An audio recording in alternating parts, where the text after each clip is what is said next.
Salut YouTube, nouvelle vidéo. On est parti sur la lecture en continu de C'est jamais, David Goggins. On s'est arrêté page 78. Pour les gens qui n'ont pas suivi, vous pouvez aller voir les autres vidéos. Tout est disponible normalement, à part le début que j'avais commencé seul malheureusement. Mais j'avais pas beaucoup lu, j'avais lu un chapitre seul je crois. Donc on continue, on était page 78. On s'était arrêté à...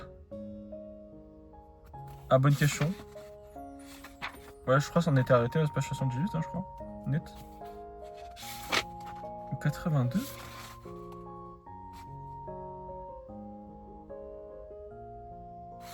Non, 78, 100%.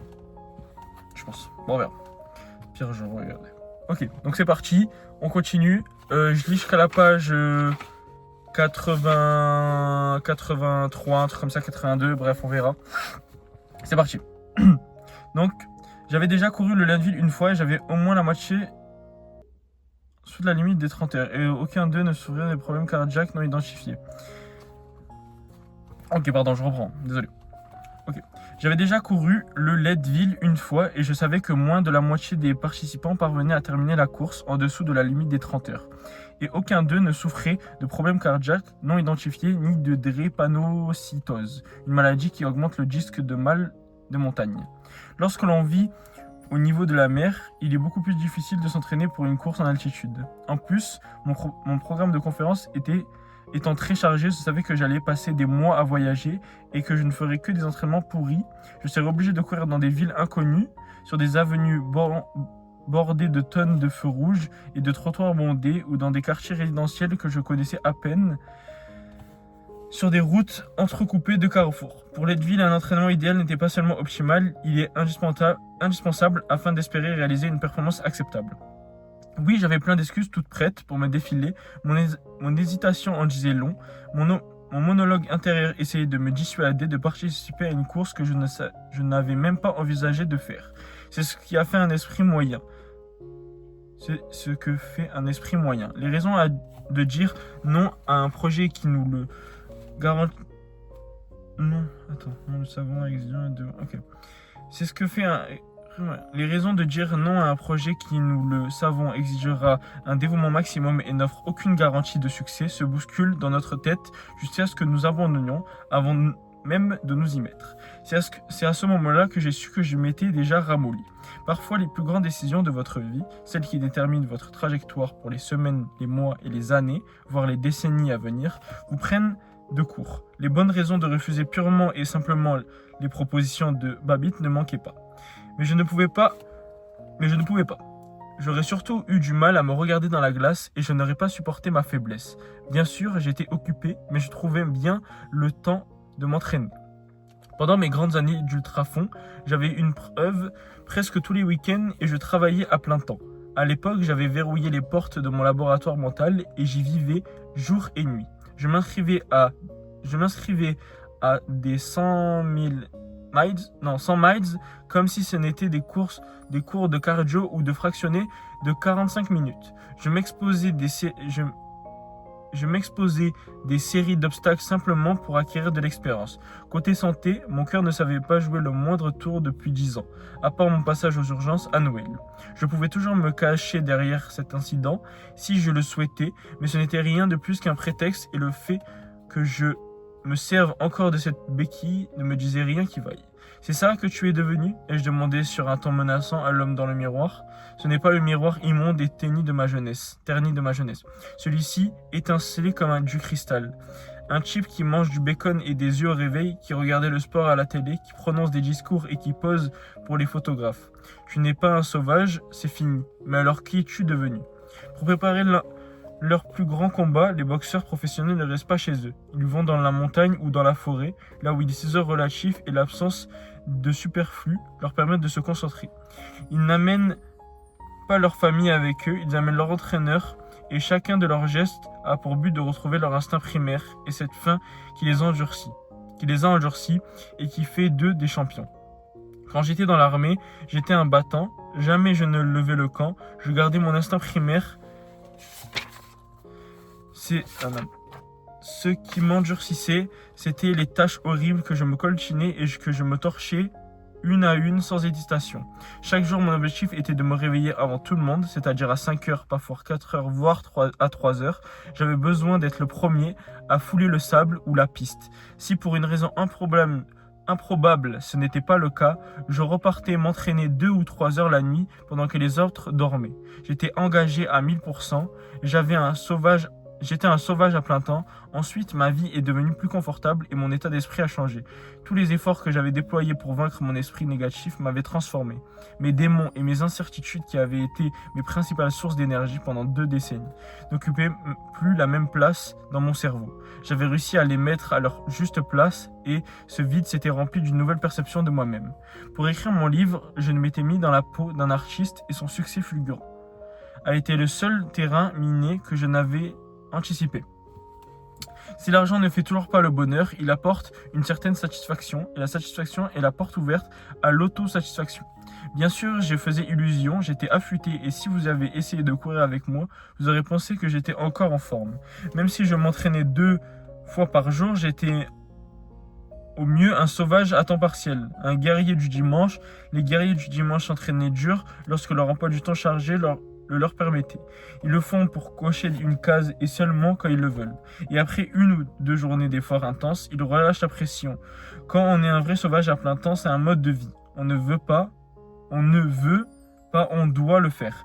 Si j'étais encore un vrai sauvage et si je cherchais encore à devenir l'être humain le plus résistant ayant jamais vécu, le courrier de Babbitt n'aurait pas éveillé en moi cette question. Si j'y vais ou j'y vais pas. Il aurait allumé une mèche. Il est important de progresser, mais il ne faut pas perdre de vue qui l'ont et au fond et au fond de soi. C'est ce qui vous apporte votre stabilité et dicte votre façon de traverser la vie. Physiquement, lorsque vos muscles profonds sont faibles, vous êtes littéralement une chiffre molle. Psychologiquement, lorsque nos valeurs fondamentales sont remises en question, il est facile de perdre ses repères. Je ne pouvais pas me permettre de gaspiller tous les efforts que j'avais déployés pour bâtir cette nouvelle vie. Mais ma boîte à cookies était remplie de biscuits moisis, des victoires d'une autre époque dont je ne pouvais plus me prévaloir. Cette boîte avait toujours été une source d'énergie, elle était remplie de réussites qui me rappelaient ce que j'avais surmonté et dont j'étais capable. Je savais que je devais m'en débarrasser et repartir à zéro. Mais quelque chose en moi rechignait encore à repartir au combat. La résistance mentale et la résilience ne s'usent que si on ne en sert pas régulièrement. Je les répète sans cesse, soit vous progressez, soit vous reculez. Impossible de rester le même, mais je ne m'étais pas écouté, je ne m'entraînais plus pour progresser, je me contentais de faire de l'entretien. Il est possible d'entretenir son tonus musculaire et une certaine endurance cardiovasculaire, mais pas son esprit sauvage. Si vous arrêtez d'attraper le fer à main nue, vous perdrez de la corde. C'est pareil pour votre mental. Il faut se battre pour conserver cet état d'esprit qui pousse à se lever chaque jour.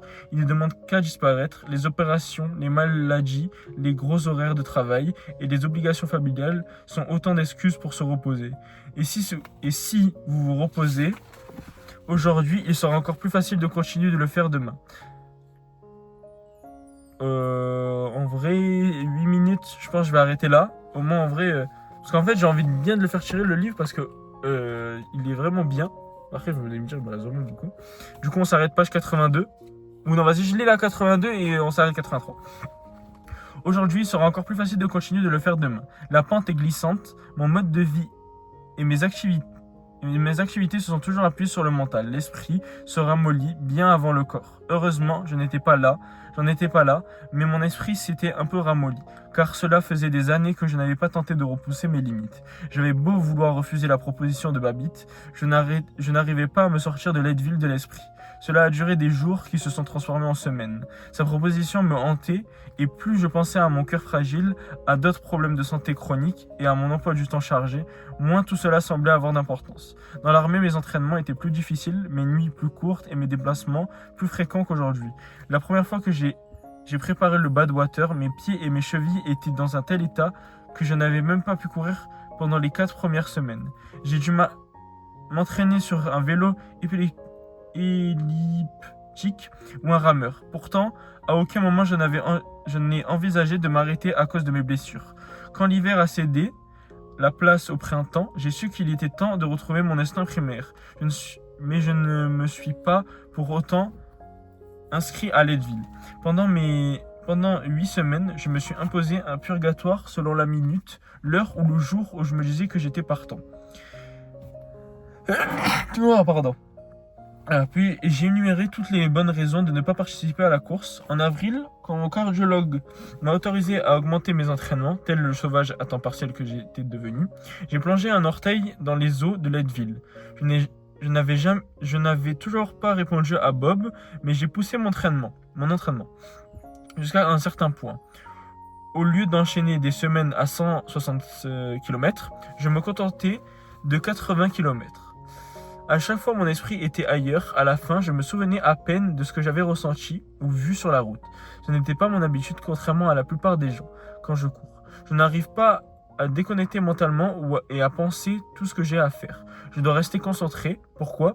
Parce que je ne suis pas très doué pour la course à pied. Si je peux courir longtemps à une allure relativement rapide, c'est parce que je m'entraîne beaucoup, mais aussi parce que je cours, je reste concentré sur ma foulée. J'observe où et comment mes pieds attaquent le sol, je surveille la position de ma tête et de mes épaules, je me visualise en train de courir un plateau de verre posé sur la tête. Je suis à l'affût du moindre balancement ou du moindre rebond, je reste aligné et détendu, et je laisse mes abdominaux et mes jambes me porter vers l'avant. Il est difficile de conserver une telle concentration pendant des heures.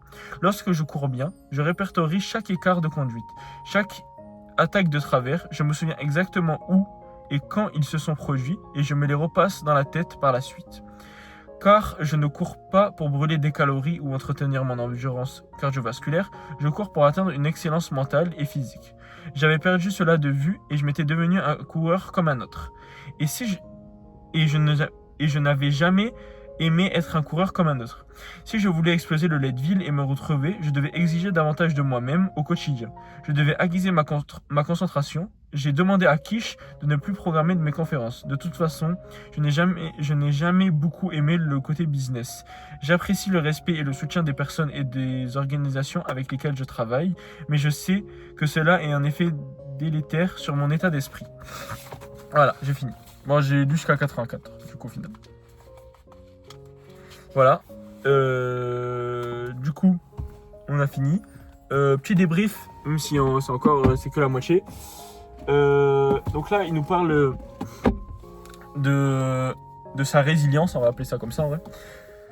Donc, comme dans la dernière vidéo, doit participer à comment on appelle ça ? Une course. Mais il y a son côté mental qui dit tu peux pas le faire. Et il y a un autre côté qui lui dit tu dois le faire parce que tu dois toujours t'améliorer, tu ne peux pas stagner, c'est soit tu t'améliores, soit tu redescends. Pour lui, il n'y a pas de stagne, à part musculairement et cardiovasculairement, je crois qu'il a dit un truc comme ça. Donc voilà, donc je pense qu'il va courir cette course. Et là, il a augmenté ses fréquences d'entraînement. Qu'est-ce que ça montre en vrai que c'est vraiment que le mental, hein, honnêtement. La vie, c'est beaucoup de mental. Parce que la preuve, là, il aurait pu très bien se renfermer sur lui-même et juste, comment on appelle ça ? Et ne pas courir cette course et juste garder tous les victoires qu'il avait faites avant. Non, il a décidé de comment on appelle ça ? D'aller en gagner d'autres, même qu'il est un peu plus vieux, même qu'il a plus de problèmes, etc. Donc voilà, c'est la fin de la vidéo. Elle sortira ce soir. Donc bonne nuit ou bonne journée à ceux qui la verront demain. Et ciao!